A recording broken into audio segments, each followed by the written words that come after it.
Sandra Gilbert. I remember, and correct me if I'm wrong, the water table out around the dump being in places 6 feet? Is that your call too? I'm not aware. And 10 feet in other places. A question I have is the sides of the capturing area. The bottom is lined. What about the sides? You're getting into some specifics on their operation, but what I can tell you is the facility is a double-lined facility. There's a clay layer, and then there's also a On the bottom. Right. So as it goes up,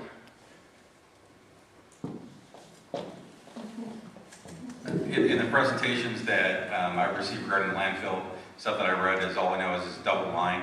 So basically where the refuse is dumped, and I don't know whether it's just a flat piece of lining, which I'm not sure if it goes up the sides or not. I can't tell you that. Okay. But what I can tell you is that they have monitoring wells all around the site that monitor the groundwater. And the whole point of the liner is to keep any of the refuse from leaching into the groundwater. So that's why they monitor the water elevation and make sure that the liner reaches up above that level. okay. I'm not an engineer. The railroad line will affect, I'm talking about the dump right now, but it will go behind some citizens that are being encroached from the back with that, and also with a proposal from Magnolia Ranch on the other side. Is there any compensation being considered for the problems that will be caused to them? Or could that be put on the agenda? Has any one considered the ability to analyze the losses of those particular people that will be inundated in that particular area by the railroad and also by the subdivision of Magnolia Ranch? What we can tell you is we are familiar with Recology, obviously approached us when they filed their application. They said they had been in contact with Wheatland city officials. I do not know the extent of those conversations concerning the railway. But all I know now is that, again, it's just the application process. So that hasn't been gone into yet at all. Okay, I guess I'm asking, since you're doing that, would you be willing to put that in your analysis?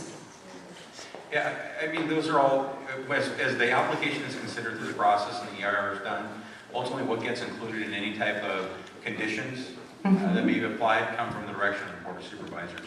They're the ones that eventually approve that. But those are things that will be considered. But as the county administrator and the planning director, you could certainly make those recommendations, could you not? Certainly we can, and we have discussed those internally when we're discussing about the application. But again, the application as it stands right now is deemed incomplete, but certainly those are things that we discussed, but now there's nothing formal, again, to push those elements into it all.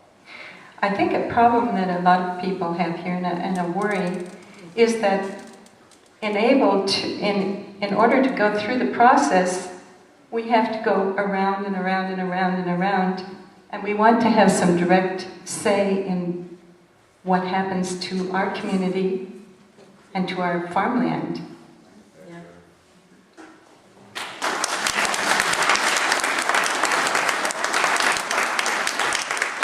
And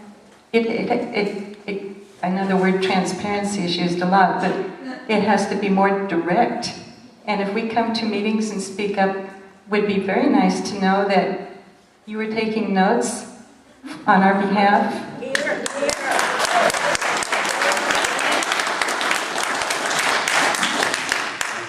Because there are a lot of us that feel the same way. And we work very hard in our community to do some planning. We'd like to be recognized. So often we hear that we're the poor stepchild of Yuba County, and it's a perception that we don't want, I don't think you want. I think we should work together. Thank you.